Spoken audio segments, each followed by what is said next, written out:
munaasabad ay soo qaban qaabiyeen mas'uuliyiin sarsare oo ka socota xisbiga mucaaradka ee wadani ay ku qabteen xafiiska dhexe xisbigaasi wadani uu ku leeyahay magaalada Burco ee xarunta gobolka Togdheer ayaa waxay hambalyo ugu direen shacabweynaha reer Soomaaliland meel kasta ay joogaan ba gudaha iyo dibadba mas'uuliyiinta ka soo qayb gashay xafladan ayaa waxay ugu hambalyeeyeen shacabweynaha reer Soomaaliland sanad guurada 23aad ee ka soo wareegtay 18 May 1991 markii Jamhuuriyadda Soomaaliland ay xorriyadeedii dib uga soo noqotay wadanka Soomaaliya waxaana hadaladii mas'uuliyiinta kamid ahaa dhammaan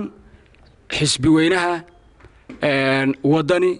meel kasta uu joogo gudaha iyo dibad waxaan leeyahay nagula ciida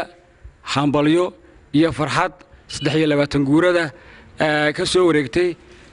markaynu ka qaadanay xorriyadda dib uga soo noqonay Soomaaliya gaar ahaan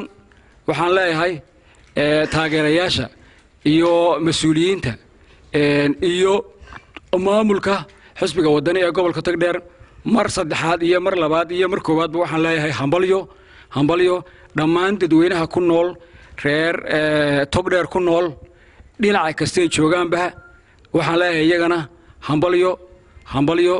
ilaahow maalinteeda inagu gaarsiiyo cimri dheer iyo caafimaad qab ayaynu leenahay sanadka waxaynu ugu magac daraynaa waa sanadkii ictiraafka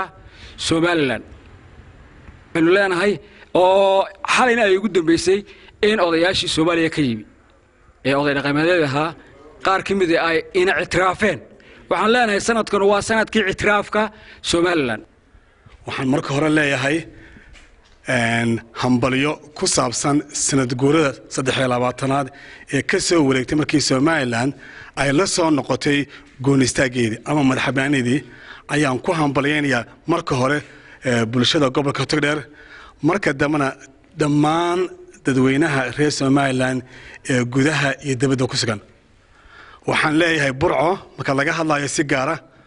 waa meeshii ay ka bilaabantay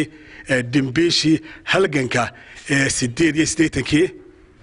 waa meeshii lagu unkay Somaliland qarannimadeeda ee la isugu yimi madaxweynayaasha afarta ee imika soo maray Somalilandna halkan waxaan ka sheegayaa saddex ka mid waxay ka soo jeedaan gobolka Togdheer taas waxay ku tusinaysaa haddaan nahay shacabka gobolka Togdheer inaan Somaliland door muhiim ah iyo taariikh iyo sooyaalkeeda taariikheed inaan qayb weyn ku leenahay sanad guulada 23aad ee dalkoo dhan laga qabtay aad iyo aad baan ugu hambalyeynaa wala soo dhaweynaa xisbi ahaan taas intaas weey waxa jira inagu xisbi ahaan waxaan aad iyo aad aan u rajaynaynaa haddii xisbigeenu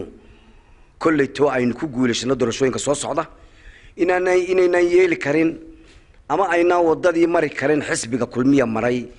oo ku caanbaxay runtii waa maalin labaylawana waa maalin runtii u baahan in daayirta soo koraysa iyo dhalinyarta dambe iyo shabaabka soo kacaya in wax laga baro isla markaana taariikhda la soo maray iyo wixii ummadda la soo mariyay in looga sheekeeyo laga joogo ayaa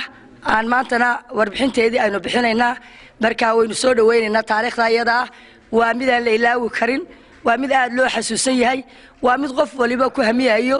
waa mid aan dagaal iyo foolxumo iyo edab darro midna aan ka dhacaynin nabadgelyadana ilaahay baa laga baryaayay ilaahay inuu siiyay si kastaba ahaatee xuska maalinta 18 May oo ku aadanaa sanad guuradii 23aad ee Jamhuuriyadda Soomaaliland ayaa shalayta laga xusay guud ahaanba dalka gudihiisa iyo dibaddiisa iyadoo qof kasta oo reer Somaliland uu maalinta 18 May uu ku dabaaldegayay jawi iideed oo farxad ku dheehan tahay Xabiib Saciid Xasan Somaliland Today Burco.